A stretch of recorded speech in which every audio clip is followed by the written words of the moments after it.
Okay, నమస్తే. Big ఐ3 అని YouTube channel, దాని గురించి మీరు కలిసి చాలా కాలం అయింది సార్. ఈ మధ్య సినిమాలు బిజీ, లాక్డౌన్ తో ఎక్కడికి వెళ్ళలేదు అసలు. ఇప్పుడు డైరెక్టర్ గా రావడానికి చాలా మందికి బయట సొసైటీలో ఇప్పుడు ఉద్యోగాలు క్వాలిఫికేషన్ ఉన్నాయి, డైరెక్ట్ క్వాలిఫికేషన్. గతంలో ఏం చేసేవారంటే ఎవరో ఇంట్లో ఖాళీ ఉంటే మనోడు ఎలా పెట్టేయండి అని ఎమ్మెల్యేలు, ఊరు ప్రెసిడెంట్లు. అసలు ఇప్పుడు అది దాన్ని ఏ కోణంలో చూస్తారు? జాబ్ అనేది దానికి క్వాలిఫికేషన్స్ తో అవసరం లేదండి. అదేంటంటే మీ ఆలోచన మీది, నా ఆలోచన నాదండి. మన ఆలోచన తగ్గట్టు గతం ఏదైనా మనం చేస్తుంటాం అనుకోండి. నేనది ఏంటంటే డైరెక్టర్ ఇప్పుడు నేను అన్నాను కదా, క్వాలిఫికేషన్స్ అన్నారు కదా. క్వాలిఫికేషన్స్ ఏంటంటే క్రియేటివిటీ అని, క్రియేటివిటీ కావాలి డైరెక్టర్ అన్నవాడికి. క్రియేటివిటీ అంటే అంతా చదువుకున్న వాళ్ళకి తేడా ఉంది. అందరికి నాలెడ్జ్ బట్టి వస్తుంది క్రియేటివిటీ. అలాగే లేదండి. ఇప్పుడు మెకానికల్ ఇంజనీర్స్ ఉంటారు. మెకానికల్ ఇంజనీర్స్ బాగా చదువుకుని వచ్చి ఒక కార్ రిపేర్ చేస్తుంటారు. అలాగే ఏమి చదువుకోలేని మెకానిక్ ఉంటాడు, గ్యారేజ్ లో పనిచేసి ఒక విధంగా ఇతని కన్నా అతను బాగా చేస్తుంటాడు. అంటే కేవలం క్రియేటివిటీ అండి, ఒక ఎక్స్పీరియన్స్ అండి, ఒక నాలెడ్జ్ అండి. అంటే మనం ఈ విధంగా చేస్తే ఈ విధంగా వస్తుందేమో. ఇప్పుడు చదువుకున్న వాళ్ళు అంటే వాళ్ళు కొన్ని గీతలు ఉంటాయి, ఇది ఇలాగే చేయాలి, ఇది ఇలాగే చేయాలి, ఇది ఇలాగే చేయాలి.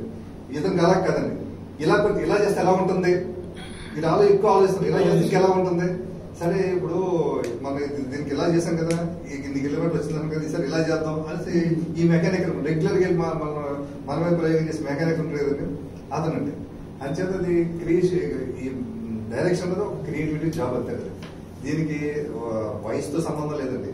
ఇప్పుడు 90 సంవత్సరాలు వచ్చినప్పుడు డైరెక్షన్ చేయొచ్చు, 100 సంవత్సరాలు డైరెక్షన్ చేయొచ్చండి, 10 సంవత్సరాల కూడా డైరెక్షన్ చేయొచ్చు. అప్పుడు క్రియేటివిటీలో ఏసీని బట్టి ఆలోచనలు అంత మారిపోతుంటాయి. అలాగే కదండి. ఇప్పుడు ఏదో సినిమా తీయాలనుకో, ఇప్పుడున్న యూత్ లో ఈ రోజుల్లో అనే సినిమా తీశారు ఆ వయసుని బట్టి ఇప్పుడు ట్రెండ్ ఆలోచన తీశారు. అట్లాగే పెద్దవాళ్ళు అనుకో భారతం, మహాభారతం అలాంటి కథలు తీస్తారు. అలాగేం కదండి సార్, మనసు ప్రతి ఒక్కరిది 16 సంవత్సరాలు సార్. ప్రతి ఒక్కడి మనసు వయసు పెరుగుతుంది, గడ్డం మారుతుంది, రంగులు మారుతుంది, మనసు మారదండి. మనసు మీరు 99 సంవత్సరం కోసం మీరు తీసుకెళ్ళినా కూడా ఒక అందమైన అమ్మాయి వెళ్తుంటే చూడకుండా ఉండలేడు. అది ప్రకృతి సహజం. అది చూస్తాడు. ఆ అమ్మాయి నన్ను పలకరిస్తే బాగుంటుంది, ఆ అమ్మాయి నన్ను పక్కన కూర్చుంటే బాగుంటుంది అని ఫీల్ అవుతాడు. అంచేత తెలియజేస్తారు. ఇప్పుడు మన రాజ్ కపూర్ గారు, ఆయన ముస్లిం ఎటువంటి మందాకిన సినిమా చేస్తున్నారు, ఆయన ఏజ్ ఎంతండి? మరి మందాకిన సినిమా చూస్తున్నప్పుడు ఏమనిపిస్తుంది అంటే ఏదైనా 25 సంవత్సరాలు డైరెక్ట్ చేసిన సినిమా ఏమనుకుంటాం కాదు కదండి. అంటే అంత ఇదిగా ఉంటుందండి. అంత దాంట్లో కూడా కళాత్మకంగా చూపించాడు. అంటే అదేంటంటే ఇప్పుడు ఇక్కడ రెండు ఉంటాయి సార్, మెచ్యూర్డ్, అన్మెచ్యూర్డ్ ఉంటుంది. ఇప్పుడు వయసు పెరిగే కొద్దీ కూడా మెచ్యూర్డ్ గా ఉంటుంది. మనం చూపించే శృంగారాన్ని కూడా మెచ్యూర్డ్ గా చూపిస్తాం. ఇప్పుడు అన్మెచ్యూర్డ్ అనుకోండి అగ్లీగా ఉంటుంది. ఇప్పుడు మీరు అంటున్న సినిమా చూసారు, అది ఆ సినిమా ఆ డైరెక్టర్ తీసిన ఒక రకంగా ఉంటుంది, అదే డైరెక్టర్ అదే కథని వైఎస్ విశ్వనాథ్ గారు తీసారు, ఇంకో రకంగా చేస్తారు. ఇప్పుడు మరి శంకరాభరణం సినిమా మరి ఎటువంటి లవ్ స్టోరీ అన్నీ ఉన్నాయి. మరి అన్ని ఉన్నాయి కదండి. అలాగే ప్రేయసి రావే అని మీరు చేశారు లవ్ స్టోరీ. ఆ ప్రేయసి రావే దానికి అసలు ఇన్స్పిరేషన్ ఏంటి? మీరు అందులో మీరున్న క్రియేటివిటీ మీకు ఎప్పుడు చూపించాలనిపించింది, ఎలా చూపించాలనిపించింది? అంటే నాకు ఫస్ట్ పోసన్ మొదటి ఒక రోజు ఫోన్ చేశాడు. నాకు ఫోన్ చేసి ఏం చేస్తాను మహేష్ అంటే, అప్పటికే నేను కస్టమర్గా ఉన్నాను. శివాజీ సినిమా చేస్తాను, శివాజీ జరుగుతుంది లేకుంటే శివాజీ కరెక్షన్ కోసం వెళ్ళినప్పుడు, ఈ కరెక్షన్ కోసం వెళ్ళినప్పుడు ఏదో కొంచెం అసహనంగా ఉన్నాడు. నేను ఏం మొదలయ్యేది ఏంటంటే, మంచి కథ చేశాను మహేష్, కోదండరామ్ గారి డైరెక్టర్, రామోజీ గారు ప్రొడ్యూసర్, వినగానే షాక్ ఓకే అంటే అనుకున్నా. ఆయన నచ్చలేదు, రామోజీ గారి సినిమా నచ్చలేదు, కథ నచ్చలేదు, వేరే కథ చేయండి మాట్లాడు. దాంతో నేను చెప్పండి సార్, ఆయన కోదండరామ్ గారు కూడా మురళీ ఇంకో ఖర్చు వదిలే అన్నారండి. ఏం సార్ ఆ కథ అన్నాను. నాకు వేసారి చెప్పాడు. సార్ ఈ కథ అబ్బాయి ఒకటే సిపాయి సినిమా హిట్ అయితే రామారావు గారు నాకు డైరెక్షన్ ఇస్తాను హిట్ అయితే కన్ఫర్మ్ గా హిట్ అవుతుంది, నాకు డైరెక్షన్ రాసి పెట్టింది బ్యానర్ లో, ఈ కథ నేనే చేస్తాను అని చెప్పి అలా వెయిట్ చేస్తూ కూర్చున్నాను. ఈ లోపల సిపాయి సినిమా సూపర్ హిట్ అయింది. హిట్ అవగానే మురళి గారు టచ్ చెప్పడం, నాయుడు గారు ఓకే చేయడం, ఆ విధంగా ప్రేయస్ రావే స్టార్ట్ అయింది. ఆ ప్రేయస్ రావే కథ మురళి గారు నాకు చెప్పిన దగ్గర నుంచి ఆ సినిమా నేను డైరెక్టర్ రామారావు గారు ప్రొడ్యూసర్ నేను ఫిక్స్ అయిపోయాను. ఆ రోజు మెట్లగా ఫిక్స్ అయిపోయాను, రామారావు గారికి 80% నచ్చుద్ది కథ అని. దాన్ని ఎలా వర్క్ చేసుకోవాలి, ఏం చేసుకోవాలని చెప్పేసి నేను అప్పటి నుంచి కూడా ఆ కథని అంటే ఎలా ఉంటే బెటర్గా ఉంటుంది, ఏం చేసుకుంటాం. పోసాని మురళి గారు చెప్పిన వెర్షన్ ఒక వెర్షన్ ఉంది, కానీ సినిమా స్క్రిప్ట్ బాయ్ ఫైనల్ గా సెట్స్కి వెళ్తే మొత్తం మారిపోయింది. మురళి గారు ఆయన భలే మార్చేస్తున్నాం మహేష్ మార్చేస్తున్నాం బాగా వచ్చింది అంటే అహోరాత్రులు దాని ఆలోచించుకోండి. ఆ సీన్ ఎలా ఉంది కదా, ఆ క్యారెక్టర్ ఇలాగంటే ఎలా ఉంటుంది, ఈ క్యారెక్టర్ ఇలాగైతే ఎలా ఉంటుంది అని అనుకోవడం. అంటే మురళి గారు ఒకసారి టైంలో అన్నారు, ఏమయ్యా నువ్వు డైరెక్టర్ కాదు ఏమీ కాదు ప్రొడ్యూసర్ లేదు ఏమీ లేదు, ఇప్పటికే ఈ కథ దుర్గాత్ర పట్టు నువ్వు రేపు ఏదైనా ప్రొడ్యూస్ అయితే సంఘాతో చంపేస్తా ఉన్నాయా అని మురళి గారు. బట్ ఏంటంటే అలాగే నేను చేసుకున్నాంటే యాక్చువల్ గా ఆ సినిమా కూడా మేము రామారావు గారు షెడ్యూల్ చేస్తున్నప్పుడు 45 రోజుల్లో ప్లాన్ చేయమన్నారు. 45 days మేము 35 రోజులు తీసేసాం సినిమా. అంటే ఫస్ట్ సినిమా ఫస్ట్ డైరెక్టర్ అనేసి ఎవరు కూడా అనలేదు నా సినిమా. అది చిరంజీవి గారు విశ్వనాథ్ గారు క్లిప్పింగ్స్ కూడా ఉన్నాయండి నా దగ్గర కూడా. ఈ సినిమా చూస్తే ఏదో 10-15 సినిమాలు తీసిన ఎక్స్పీరియన్స్ డైరెక్టర్ తీసినట్టుంది అనేసి అంటే. అలాగే చిరంజీవి గారు ఈ సినిమా డైరెక్టర్ ఎంతో హోంవర్క్ చేసుకుంటే కానీ గొప్పగా తీయలేడు సినిమా ఆయన. అదంతా ఆ కష్టం గ్రహించి అంటే వాళ్ళు సీనియర్లు కాబట్టి స్కాన్ చేసేసారు ఈ సినిమాకి ఎంత కష్టపడి ఉంటాను. ఆ కష్టం ఏంటంటే నేను అష్టంగా శివాయి సినిమా అయిపోయిన తర్వాత దగ్గర నుంచి కూడా నాయుడు గారు సినిమా ఇస్తారు అని కాన్ఫిడెన్స్ కొద్ది నేను వర్క్ చేసుకుంటూ కూర్చున్నాండి. ఇంకా నాయుడు గారు కథ ఇవ్వగానే ఓకే కథ విన్నారు, నాయుడు గారు గ్రీన్ సిగ్నల్ ఇవ్వడం ఇవ్వగానే ఇంకా అసలు అది ఓకే అన్న 1 month సినిమా షూటింగ్ వెళ్ళిపోయారు. అప్పుడు కథలు, అప్పుడు వాతావరణం అప్పుడు వేరు, అంటే క్రియేటివ్ ఉన్నా ఇప్పుడు ఉన్న ట్రెండ్ని బట్టి కూడా మనం పరిస్థితిని బట్టి కథలు మారుతున్నాయి. ఇప్పుడు మీరు ఇప్పుడు దాని అప్డేట్ ఏమైనా అవుతున్నారు ఇప్పుడు ట్రైనింగ్ అవ్వాలి కదా సార్. ఇప్పుడు సార్ మన మొబైల్ వచ్చిన కొత్తలో ఇంటికి అంత సైజ్ ఉండేది మొబైల్. ఈ రోజు మొబైల్ వస్తే ఇంత వచ్చేయండి. ఆ మొబైల్ ఫీచర్స్ వేరే, ఇప్పుడు మొబైల్ మొత్తం ప్రపంచంతో ఉందండి. అలా అప్డేట్ అవ్వాలి సార్. నేను ప్రతిరోజు కూడా ఏదో ఒక సినిమా చూస్తుంటాను. ఏ సినిమా అంటే ఏ భాష అంటే ఈ భాష ఆ భాషను చూడండి. ఒకరోజు కొరియన్ ఫిల్మ్ చూస్తుంటాను, ఒకరోజు హాలీవుడ్ ఫిల్మ్ చూస్తుంటాను, ఒకరోజు జపాన్ ఫిల్మ్ చూస్తుంటాను, ఒకరోజు పాకిస్తాన్ ఏదో అలా చూస్తుంటాను. నచ్చేదంటే పాకిస్తాన్ వాళ్ళు ఎలా ఉన్నారు, కొరియన్ ఫిల్మ్స్ ఎలా ఉన్నాయి, లేకపోతే వాళ్ళు ఎలా ఉన్నారు టెక్నికల్. నేనైతే కథ గురించి టెక్నికల్ గా వాళ్ళు ఎలా ఉన్నారు. తర్వాత కథ అన్నదాన్ని ఉంటుంది సార్. ఎప్పుడు కూడా ఆ సెంటిమెంట్ ఎప్పుడు అన్ని భాషలో ఒకటేనండి. చెప్పే విధానం ఉంటుంది తగ్గుతుంది. ఆ పాయింట్ ఒకటి చూసుకుంటాను, దీని టచ్ చేశారు, ఈ పాయింట్ తెలియదు ఈ కథ, ఈ పాయింట్ మనం ఇంకో రకంగా వెళ్ళొచ్చు కదా. అంటే టెక్నికల్ గా మీరు ఏం నేర్చుకున్నారు? డైరెక్టర్ అవ్వాలంటే టెక్నికల్ కూడా తెలిసి ఉండాలి. తెలియదు. ఇప్పుడు రాజమౌళి ఉన్నాడు, టెక్నికల్ గా మొత్తం ఆయన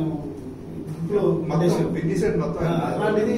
ఇప్పుడు అలాంటి ఉన్నప్పుడు టెక్నికల్ గా ఏం నేర్చుకున్నారు? అంతకుముందు ఏమైనా అంటే నేను అంతకుముందు నా అదృష్టం ఏంటంటే సార్, సురేష్ వర్షం నేషనల్ జాయిన్ అవ్వడం.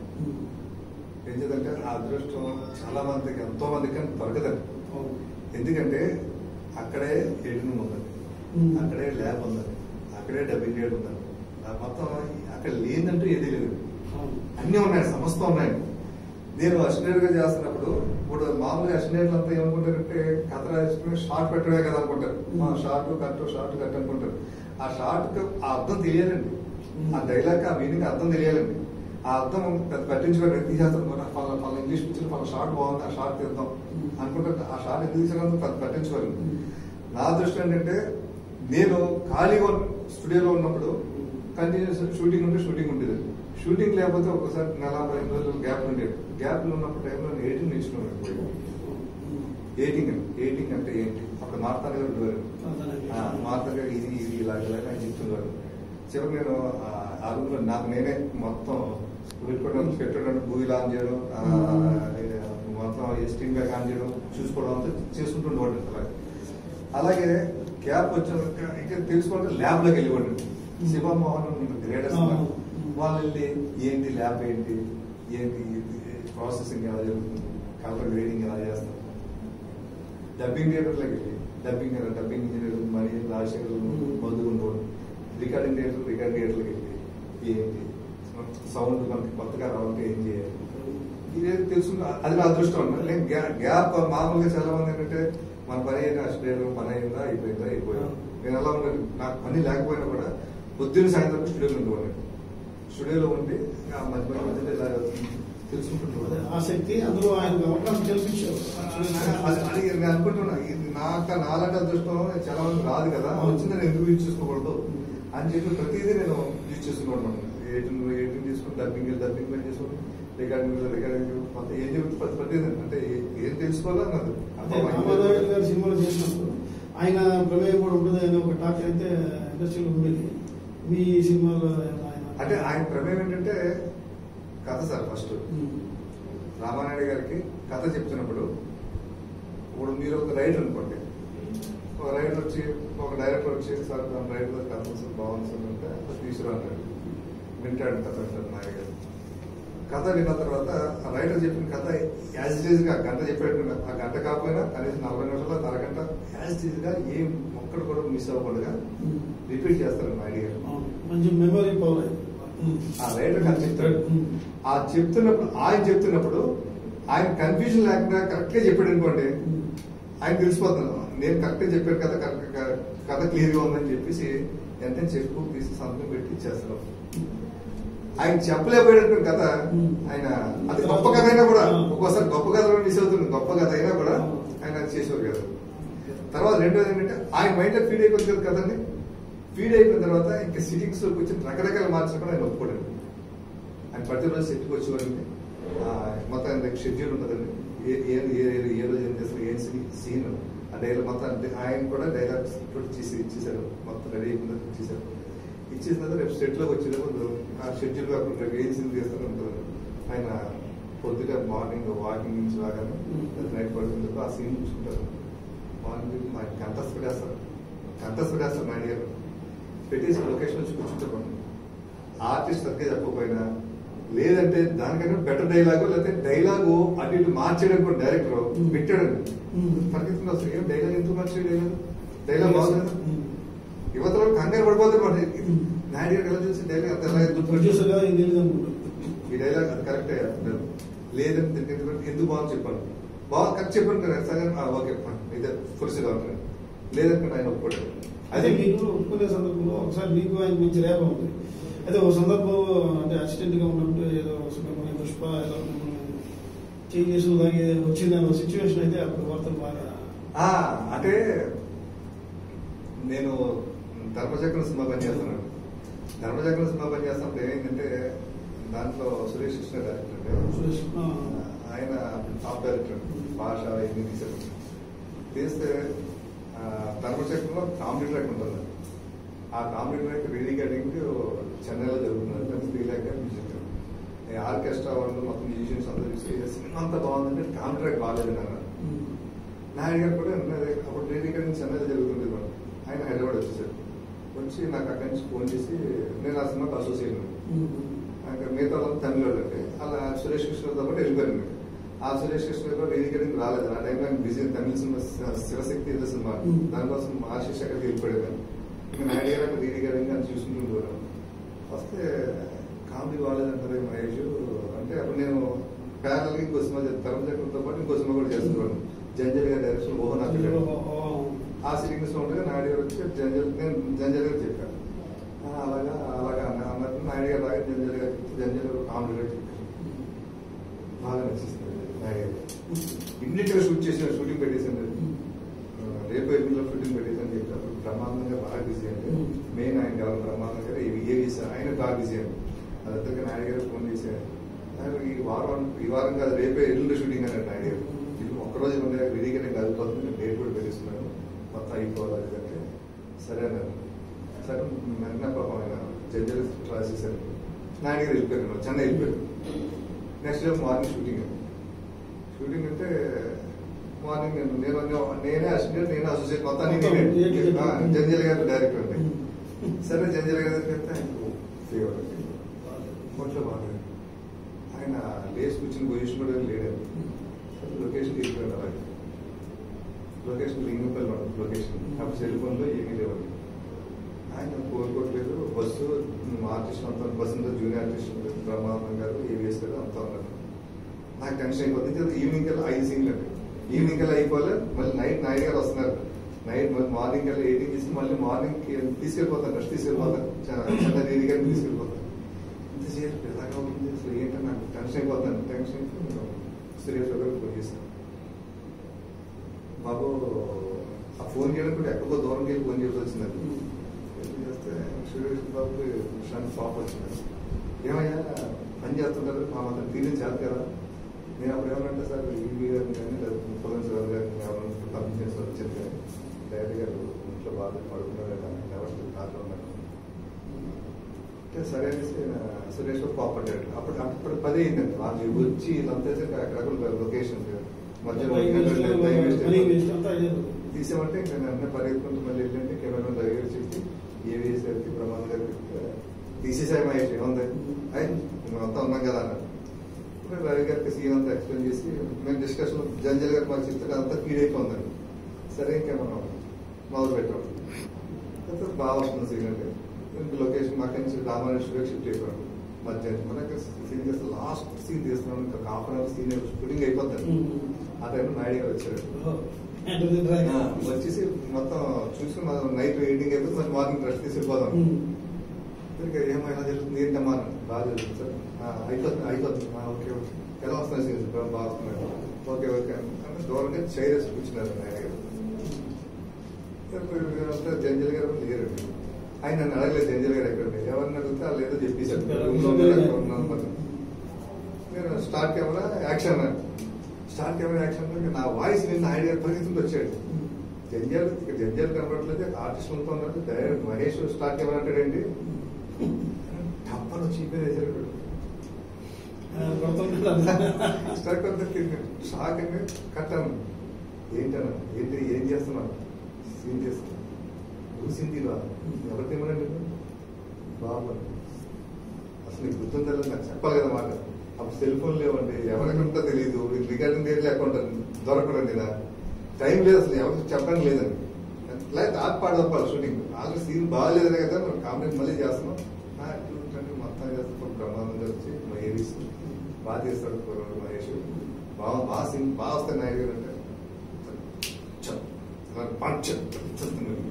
తేడా వచ్చిందా మొత్తం ఏం చేస్తా చూడండి. దాని సీరియస్గా వెళ్ళిపోయారు నాయుడు గారు. అది ఒక అనుభవం. జ్వరం వచ్చేస్తుంది నాకు ఒకేసారి. సీన్ అయిపోతే నైట్ అంతా కూర్చొని ఎడిటింగ్ చేసుకున్నాడు. మాట్లాడి గారు 10 సార్లు ఏదో చూడాల్సిన సమస్య సార్ ఇది.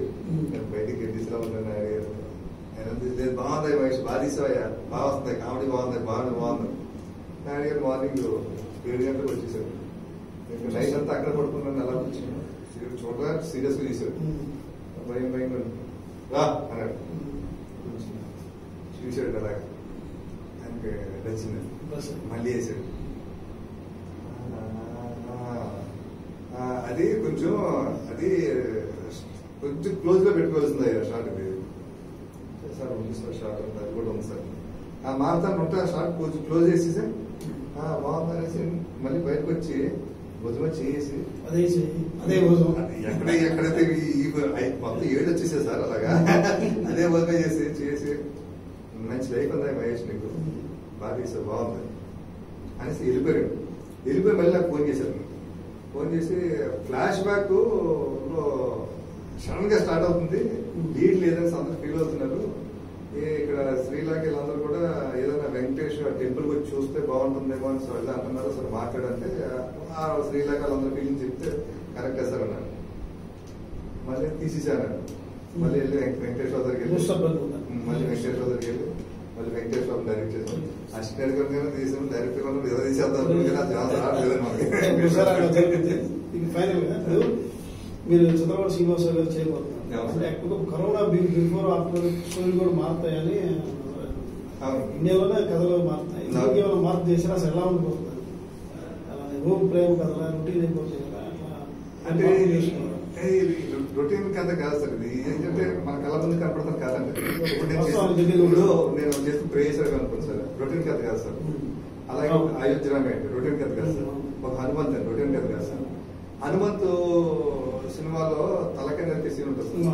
ఆ సీన్ గురించి చాలా మంది చాలా గొప్పగా చెప్పారు. తర్వాత నన్ను మన ఈ సినిమా సైరా సినిమా టైంలో కూడా నన్ను వేరే వాళ్ళు వచ్చి పిలిచి నాకు కొంచెం సిట్టింగ్స్ రమ్మన్నారు.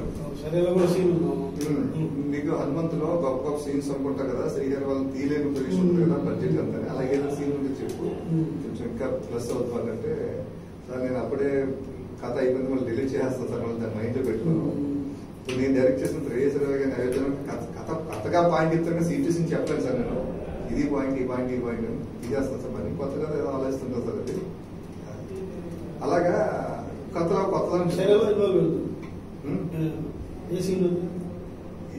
నేను అడిగారు కానీ వెళ్ళలేదు సార్. అంటే నాకేంటంటే వెళ్ళిన దగ్గర నుంచి మనం ఏదో చెప్పింది అది చెప్పించిన అక్కడ స్క్రీన్ లో సక్సెస్ కాలేదనుకోండి, ఏదో అనుకుంటున్నాను వచ్చింది మనకి తది కాకపోయినా. మీకు ఇండస్ట్రీలో ఒకటి ఉంది కదా సార్, ఒక పోలీస్ వేషన్ వస్తే ఆ పాండే వెళ్ళండి పోలీస్ అంటే, ఒక ఎస్ఐ వేస్తే లాయర్ వస్తే లాయర్ వెళ్ళండి. అలాగా మన సిట్టింగ్స్ లో కొంచెం యాక్టివ్ గా ఉన్నట్టు మహేష్ వెళ్ళిన సిట్టింగ్ అంటే మనకి ఎందుకు వచ్చింది గోల్ అంతా. సరే సార్, అయితే ఇప్పుడు ఈ సినిమా చదవడా సినిమా మంచి కొత్త కథతో ఇంప్రెస్ అయ్యి సక్సెస్ అవ్వాలనుకుంటున్నాం.